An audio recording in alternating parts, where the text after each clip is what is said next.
kembali Bapak Ibu yang terkasih dalam Kristus. Puji Tuhan untuk setiap kursi-kursi yang penuh hari ini, amin. Ini masanya kita ini diberkati dengan orang yang mau hadir ke gereja. Banyak orang udah tidak mau ya. Karena memang ada salahnya kita dulu melarang sih, nggak boleh ke gereja. Ke gereja mesti pakai link ini, mesti divaksin. Sekarang setelah semuanya divaksin, nyaman juga ya di rumah, bisa online. Tapi kami berharap ini udah selesai, masa lockdown udah selesai. Ada waktunya kita itu menghormati peraturan pemerintah, kita juga menundukkan diri di rumah yang kadang tidak enak, banyak godaan ya. Tapi kalau sekarang kita bisa beribadah di tempat ini, beda kalau 1-2 orang berkumpul Tuhan hadir. Tapi begitu banyak orang yang hadir, jemaat yang hadir untuk memuliakan nama Tuhan, sesuatu terjadi. Saya nggak mau Bapak Ibu datang sini karena ya hari Minggu mesti datang. Enggak, Bapak Ibu meluangkan waktu 1 jam untuk fokus, untuk nyanyi, untuk menyembah Tuhan, untuk bersyukur, berterima kasih atas kebaikannya. Itu butuh disiplin diri karena pikiran ini mau kemana-mana. Tapi kita mau menikmati kebaikan Tuhan. Dan hari ini saya melanjutkan akan tema dari khotbah saya minggu lalu, yaitu Tuhan untuk menyediakan, Tuhan memelihara. Pemeliharaan dan penyediaan Tuhan itu ya dan amin. Minggu lalu saya sudah katakan, tapi saya teruskan karena waktunya pendek. Seringkali anak Tuhan tahu firman Tuhan, udah hafal lagi. Allahku akan memberkati engkau semua sesuai dengan kekayaan dan kemuliaannya, amin. Tuhan akan mencukupkan segala keperluan, udah tahu. Tapi tetap ada dalam satu titik di mana kadang kita tergoda, kita tetap khawatir, kita galau karena Tuhan yang berjanji, Tuhan menyediakan, mana penyediaannya. Oleh sebab itu saya mau bacakan ayat firman Tuhan yang akan saya ambil di dalam Efesus 1 ayat 3 yang berbunyi demikian. Mari kita baca bersama-sama, 1, 2, 3. Terpujilah Allah dan Bapa Tuhan kita Yesus Kristus yang dalam Kristus telah mengaruniakan kepada kita segala berkat rohani di dalam sorga. Ayat ini yang membuat kadang kalau kita nggak mengerti, ayat ini mengatakan loh, terpujilah Dia. Terpujilah Allah dan Bapa Tuhan kita Yesus Kristus, diulangi lagi, yang di dalam Kristus telah mengaruniakan kepada kita apa Bapak Ibu? Sebagian berkat? Bukan, segala berkat. Tapi segala berkat rohani di dalam surga. Ini yang sering menjadi kita, Tuhan memberkati, berkatnya rohani. Di dalam surga lagi, kita masih ada di dunia. Berarti makanya kita hidupnya sekarang itu penuh dengan kesesakan, penuh tidak bisa menikmati damai sejahtera apalagi berkat. Nah hari ini saya mau membahas berhubungan, melanjutkan akan tema di mana Tuhan itu memelihara. Karena Dia memelihara, Dia tahu kebutuhan kita. Karena Dia tahu kebutuhan kita, Dia juga akan menyediakan. Maka minggu lalu dikatakan kita banyak kebutuhan, benar. Tapi kebutuhan manusia yang utama adalah kebutuhan akan keselamatan. Karena apa gunanya kita ini semua punya, cukup makan, punya rumah, punya kerjaan baik, punya istri, punya suami, punya anak. Tapi engkau belum mengenal Sang Juru Selamat karena ujung-ujungnya hidupmu binasa. Karena semua orang telah jatuh di dalam dosa. Jadi ada maut yang menyertai engkau. Tapi puji Tuhan, hadiah yang terbesar, pemeliharaan yang terbesar itu adalah Tuhan tuh menyediakan kasih karunia untuk selamat Itu nggak bisa karena kita rajin ke gereja, kita baik, kita suka nyumbang. Kita memperhatikan, itu semua baik. Tapi keselamatan hanya ada karena kita percaya kepada Yesus Kristus Sang Juru Selamat. Amin. Dan tadi firman Tuhan katakan di dalam Yesus Kristus Tuhan menyediakan segala berkat rohani. Nah, kita seringkali mikir, kan kenapa Tuhan menyediakan berkat kok rohani?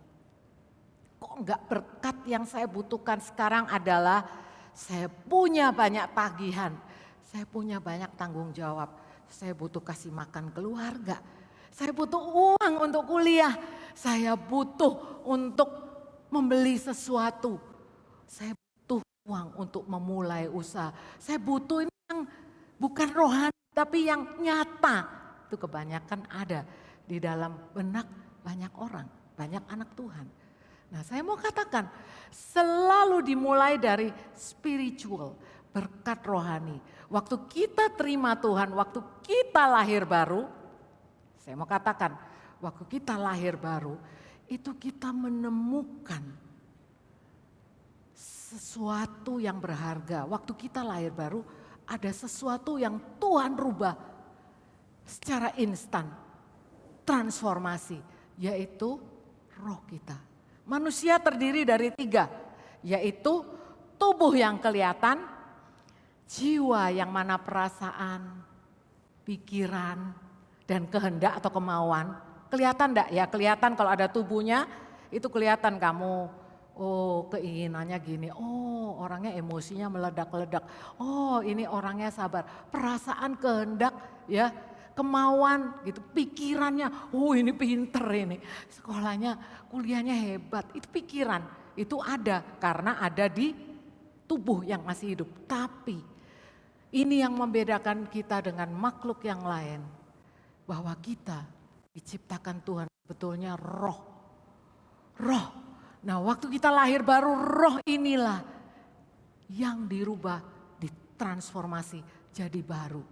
Sehingga waktu engkau menerima Tuhan Yesus sebagai Tuhan dan Juru Selamat, terus engkau kembali ke rumah, engkau berkaca, engkau melihat perubahannya itu apa? Enggak seberapa, karena apa? Tubuhmu tetap, ya. Engkau lihat wajahmu ya tetap. Setelah seminggu setelah bertobat terima Tuhan, seminggu sebulan engkau melihat, saya ya tetap marahan. Saya ya emosian, saya juga tetap suka maki-maki, saya juga khawatir, saya ketakutan, saya juga masih terikat dengan rokok, saya juga masih terikat dengan berbohong, saya juga terikat. Tapi katanya lahir baru, apanya yang baru? Saya mau katakan, yang baru itu adalah rohmu. Dan roh inilah yang mana memampukan dan mengubah sifat kita. Kita tidak lagi dikuasai dosa. Katakan sekali lagi, kita tidak dikuasai dosa. Karena ada yang baru yang sudah lahir di sini. Ini spare part, ini bagian yang penting di dalam roh ini baru. Tapi apakah kita bisa tetap berbuat dosa? Bisa. Tapi ini sudah dirubahkan yang membuat engkau sekarang kalau melakukan sesuatu, jiwanya, pikirannya sekarang mulai ada perasaan, oh iya ya aku mau menyenangkan Tuhan, oh ya aku mau bertumbuh, oh ya aku mau ke gereja, oh ya aku mau sekarang bertemu dengan teman-teman yang sama-sama di dalam Tuhan yang menguatkan. Oh sekarang kalau terima firman gak ngantuk. Oh sekarang itu tidak mengabaikan. Kadang-kadang kita bisa sibuk sampai mengabaikan. Tapi sekarang bangun tidur ada potensi, ada benih. Yaitu roh sendiri yang menginsafkan, yang menguatkan, yang mengatakan, yang membuat engkau memilih untuk mengatakan pagi hari sebelum engkau bekerja. Terima kasih masih bernafas. Terima kasih Tuhan, anugerah-Mu hari ini aku masih bernafas. Yang membuat kamu bisa bersyukur dan mulai mencari kehidupan. Menemukan tujuan kehidupan maksud saya. Mulai mencari tujuannya itu apa sekarang engkau hidup di sini. Nah saat engkau mulai menemukan ya, waktu engkau mencari engkau menemukan. Kamu menemukan, kita semua menemukan tapi harus menjalani. Disitulah kita melihat pemeliharaan Tuhan, penyertaan Tuhan. Karena kalau Tuhan punya rencana, Tuhan sediakan jalan, caranya 1001 jalan. Karena ini rencana Tuhan, Tuhan mau kita berhasil di dalamnya. Makanya minggu lalu saya udah katakan bahwa Tuhan menyediakan segala sesuatu. Tuhan memelihara. Makanan Tuhan memelihara. Minuman Tuhan memelihara. Kebutuhan sehari-hari kita cukup. Kita bisa pas-pasan tapi kita tidak sampai kekurangan. Karena apa? Dibandingkan dengan orang yang saat ini tidak punya makan, tidak punya makanan itu banyak. Dibandingkan orang yang homeless, yang di luar sebagai pengemis, itu kita jauh lebih. Gak cuman itu, Tuhan juga memberikan rest, kelegaan, ketenangan, damai sejahtera. Itu Tuhan siapkan loh. Itu termasuk berkat rohani loh. Banyak orang gak bisa bekerja dengan baik di kantor karena tidak ada ketenangan, kelegaan, damai sejahtera. Akhirnya kerjaannya ya begitu-begitu aja. Akhirnya kuliahnya ya galau ya. Jadi tidak bisa sukses. Yang dibutuhkan adalah berkat yang rohani, ketenangan, kelegaan, kedamaian, sukacita, penguasaan diri, semuanya itu penting. Dan itu disediakan Tuhan di dalam sini, di rohmu. Itu yang sekarang lebih besar, yang sanggup sekarang merubah cara pikir kita. Gitu ya. Selain itu Tuhan juga menyediakan, kalau Tuhan sudah menyediakan rancangan, berarti seperti GPS ini loh, jalan yang engkau harus lalui. Kenapa Tuhan arahkan? Karena banyak jalan yang kita nggak tahu, ternyata itu perangkap. Dikira berkat, ternyata perangkap. Malah bukan diberkati, malah terjerumus. Ya, pinjaman online kelihatannya berkat, langsung bisa dapat uang, gampang lagi. Tapi itu perangkap. Nah, Tuhan tuh mengarahkan. Tuhan mengarahkan, benar.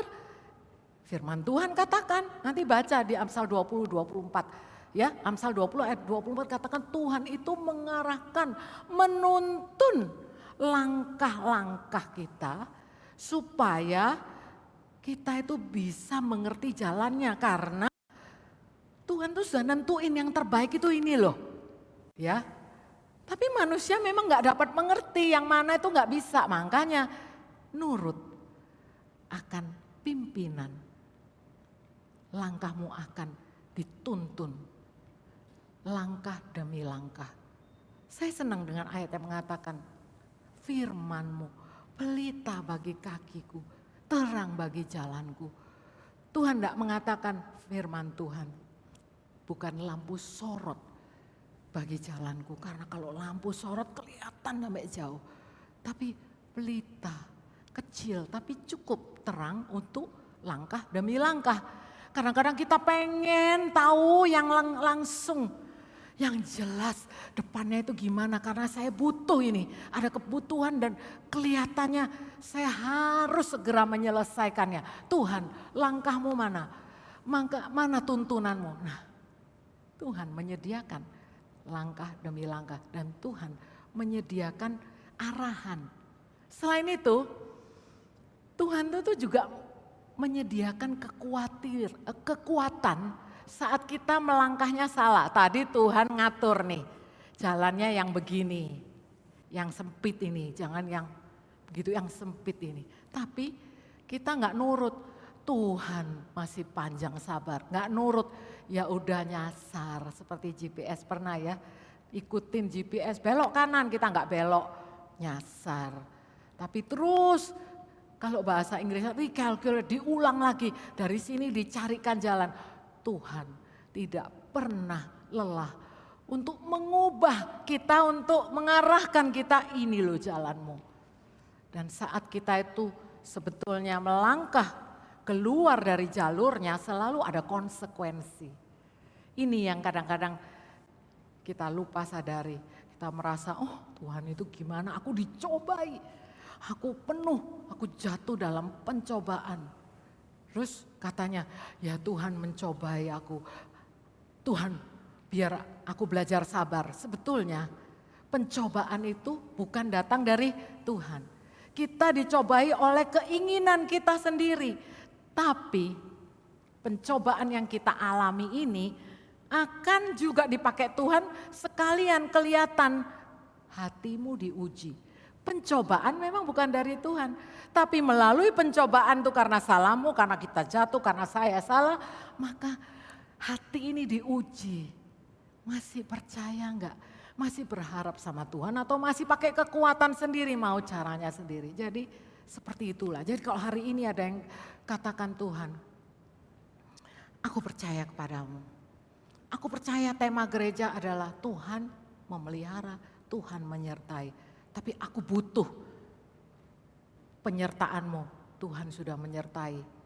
Kekurangan manusia, anak Tuhan itu adalah 2K. Hanya 2K. Apa itu? Yaitu 1K itu ketidakpercayaan. 1, ketidakpercayaan. Kita nggak percaya Tuhan tuh sanggup menyediakan, nggak percaya. Tapi kita nggak ngomong kalau kita nggak percaya. Kita bilang, kita nyanyi, aku percaya. Kan nyanyiannya banyak, tapi hati kita bimbang, hati kita ragu. Ini yang dikatakan kita itu harus hidup dengan iman. Karena apa yang kita lihat bisa menggoncangkan iman. Tapi kalau kita itu mendengar firman Tuhan, mendengar lagi, melihat dan merenungkan sampai meresap, tiap kali terus kita itu mengalami sesuatu, iman kita sudah ada, kita percaya. Itu 1, ketidakpercayaan. Ya, yang kedua adalah kesombongan. Kesombongan, karena apa? Saya bacakan aja ayatnya, saya punya ayatnya. Di dalam Yakobus 4 ayat 5 dikatakan demikian. Yakobus 4 ayat 5 dikatakan, tetapi kasih karunia yang dianugerahnya kepada kita lebih besar daripada itu. Karena itu ia katakan, Allah menentang orang yang congkak, tapi mengasihani orang yang rendah hati. Orang yang belum di dalam Tuhan, sombong, congkak itu mungkin enggak ngerti kalau dia itu enggak sadar. Tapi di dalam Tuhan, ya, dan karena kasih karunia yang Tuhan berikan itu hadiah, kita bisa rendah hati itu sebetulnya bukan karena kekuatan kita, itu juga kasih karunia dikatakan dianugerahkan kepada kita dan itu lebih besar. Karena itu sekarang Tuhan juga katakan Allah itu menentang loh orang yang sombong, congkak hati dan mengasihani orang yang rendah hati. Tuhan mengasihani orang yang rendah hati. Loh berarti saya nggak dikasihani. Tuhan mengasihi. Tuhan mengasihi kita semua, tapi ada konsekuen.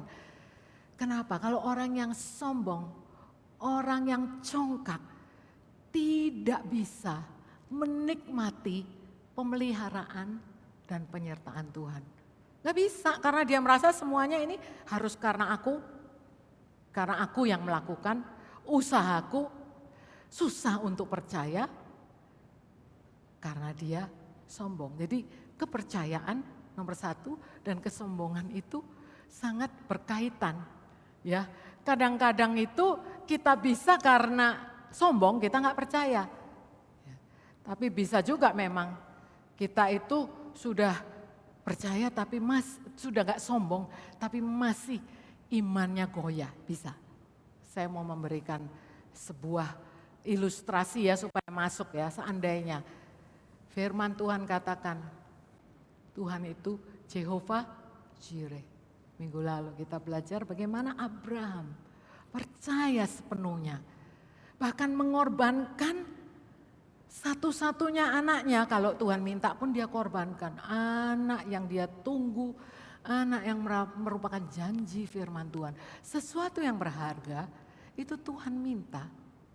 Tapi dia percaya Tuhan pasti sediakan, dia percaya. Ya. Dan waktu itu benar, percaya dan melakukan tindakan. Lalu waktu dia menoleh, ada seekor kambing yang sudah disediakan. Akhirnya jangan, nggak jadi. Itu singkat cerita, maka tempat itu dikatakan di gunung ini Tuhan menyediakan. Disebut lagi di tempat ini, dikatakan Jehovah Jireh, salah satu terjemahannya adalah engkau akan melihat penyediaan Tuhan. Kadang-kadang Tuhan sudah menyediakan, tapi kita belum melihat. Belum melihat apalagi mengalami, itu ya. Saya mau berikan sebuah ilustrasi. Ini contoh, ini kebetulan kalau Anda ke kamar kecil ada tisu untuk mengeringkan tangan, ya. Lalu ini contoh aja ilustrasi. Saya mau katakan, Tuhan katakan, aku sudah sediakan berkat bagimu, ya. Aku sudah sediakan segala berkat rohani yang engkau butuhkan. Aku sudah menyediakan tuntunan, ya. Lalu Tuhan, waktu seseorang bertanya, Tuhan aku membutuhkan sesuatu, dia berdoa dan dia percaya. Engkau percaya kalau aku menyediakan? Ya. Tapi ini kenyataannya Tuhan. Aku harus bertanggung jawab. Ada hal yang aku mesti bayar Tuhan, ya. Aku harus mencukupi keluargaku, aku harus membayar uang sekolah, aku harus melakukan bagianku Tuhan. Kalau enggak, aku tidak memuliakan nama Tuhan. Dan apakah Tuhan menjawab? Ya pasti. Tapi dia belum melihat. Lalu dia mulai berdoa dan dia menjadi peka. Ya, seperti yang Abraham belum melihat, dia juga belum melihat sebetulnya tangan Tuhan itu sudah menyediakan. Tangan Tuhan sudah menyediakan, cuman kita nggak melihat. Ya, Tuhan menyediakan dan dikatakan berkat rohani di dalam surga. Saya mau katakan terjemahan di dalam surga, aslinya bukan di surga, heavenly place, di tempat yang lebih tinggi, di area yang kau tidak bisa melihat. Ini contoh, kebetulan Bapak Ibu semua diberi karunia, Bapak Ibu melihat, oh ini berkat yang disediakan itu ada di sini. Tapi anak muda ini, saya katakan ini anak muda ini tadi melihat, mau mencari kehendak Tuhan dan dia katakan Tuhan aku ada kebutuhan. Dan Tuhan berjanji, dia baca ayat firman Tuhan itu sumber segalanya. Dan Tuhan arahkan dia. Ingat seperti Abraham, Tuhan arahkan dia. Ya, biasanya kalau Tuhan arahkan, arahkannya itu melalui firman Tuhan. Oke, saya mau engkau lakukan ini, lakukan.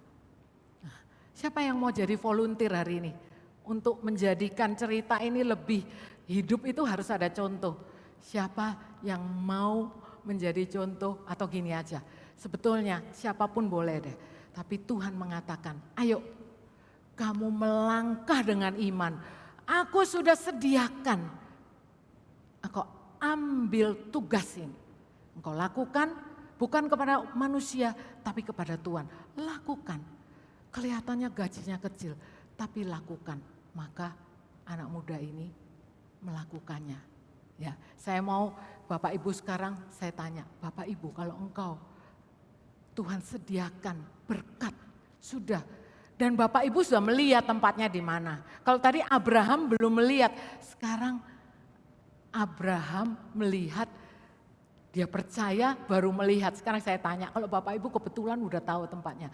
Saya tanya, berapa di sini yang mau melakukan 2K itu? Percaya bahwa Tuhan menyediakan berkat itu. Tapi engkau harus taat juga. Dan untuk taat, ini merendahkan hati. Saya mau tes sekarang ini, boleh terbuka bagi umum. Siapa yang mau melangkah sebagai anak yang tadi saya katakan, silakan ambil ke sini dan bawa ini ke depan supaya ilustrasi ini bisa berarti. Silakan salah satu aja nggak bisa, cuman satu contoh jadi coba silakan Bu. Terima kasih, berikan tepuk tangan kepada Ibu.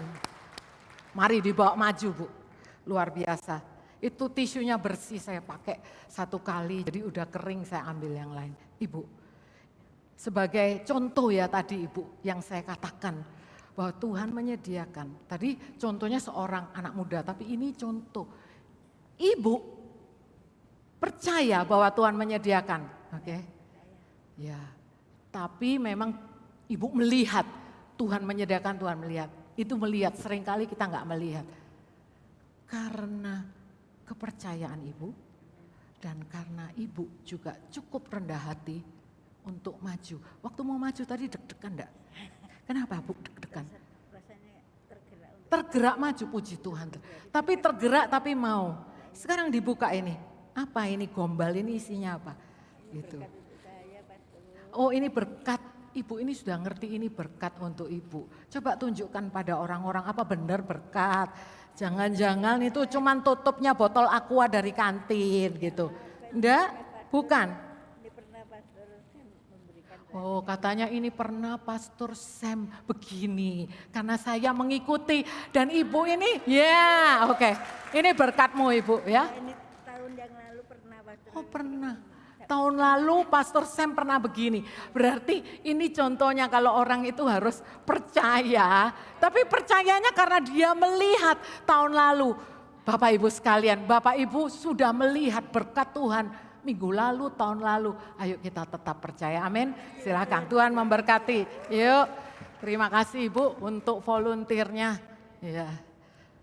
Cukup untuk mentraktir beberapa ibu-ibu ya. Jangan lupa untuk memberikan perpuluhan dan persembahan. Di sini diletakkan kotak. Kita tuh memberikan persembahan kok nggak ada kantong yang berseliweran. Karena kita udah bertumbuh ini. Tuhan Yesus sudah mau datang kembali. Hati kita tuh mengerti bahwa semua adalah miliknya Tuhan. Amin. Jangan lupa mengembalikan berkatnya. Saya tutup. Yakobus 4 ayat 5 sampai 6. Allah menentang orang yang congkak, tapi mengasihani orang yang rendah hati. Seringkali kita ini sombong. Sombong karena apa? Orang khawatir tuh sombong. Masa? Kan Bapak Ibu pikir kalau orang sombong itu yang wah ngomongnya suaranya kenceng kayak saya gitu ya. Yang berani gitu. Wah itu sombong. Saya enggak Pastor. Saya itu orangnya malu-malu malah. Saya mau katakan orang yang malu-malu itu sombong. Kalau disuruh pelayanan ayo di Kersel, ayo doa. Jangan saya. Jangan. Nanti minggu depan aja. Bulan depan aja. Karena apa? Takut salah, itu sombong gitu. Karena apa? Kalau engkau cukup rendah hati, maka engkau akan mulai melangkah. Engkau bagikan apa yang engkau memang tahu engkau perlu bagikan dan engkau cukup rendah hati. Orang yang tersinggung, lah wong saya dikhianati, siapa yang gak tersinggung? Nah itu dia, tersinggung boleh gak? Oh nggak usah minta izin, semua orang kalau dipepet tuh tersinggung, tapi kita ada pilihan. Mau tetap tinggal di dalam ketersinggungan itu sendiri, menyimpannya di dalam hati, ya, merenungkan, bukan firman Tuhan, merenungkan perbuatan orang yang sangat menyakitkan itu, siang dan malam, akhirnya jadi kepahitan dan jadi penyakit. Tapi kita Tuhan bilang apa? Tuhan mengasihi orang yang rendah hati.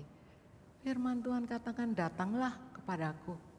Belajarlah dariku karena aku lemah lembut.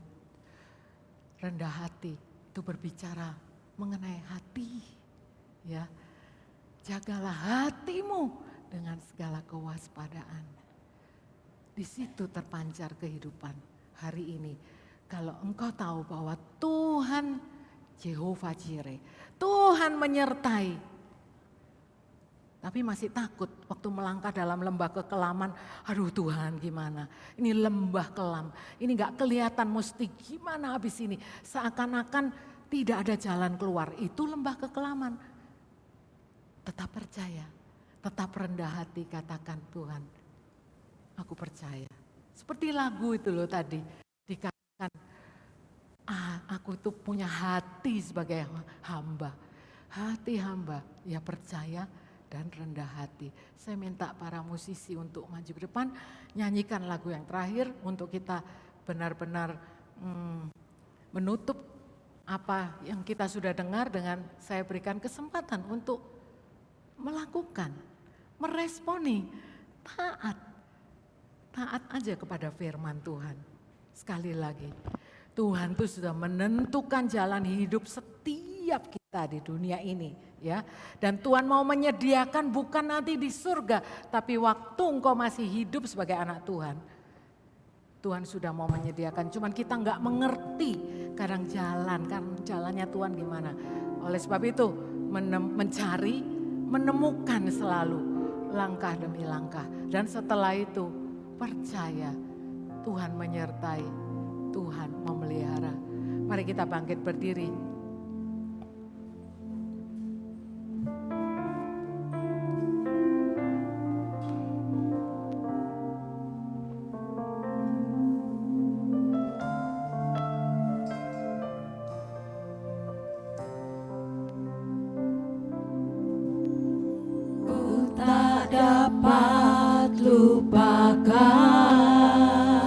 Ingatlah berkat Tuhan di dalam kehidupanmu. Kebaikan yang ku terima. Terima kasih Tuhan. Pengorbananmu yang mulia jadikan ku berharga.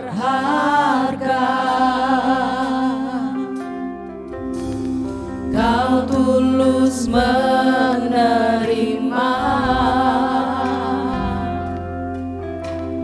aku apa adanya. Kekuatan kasih-Mu nyata memulihkan hidupku. Kau bukan Tuhan yang melihat rupa. Tuhan melihat hatimu hari ini. Bukan Tuhan yang memandang harta. Hati hamba yang selalu Kau cari. Biar Kau temukan di dalamku.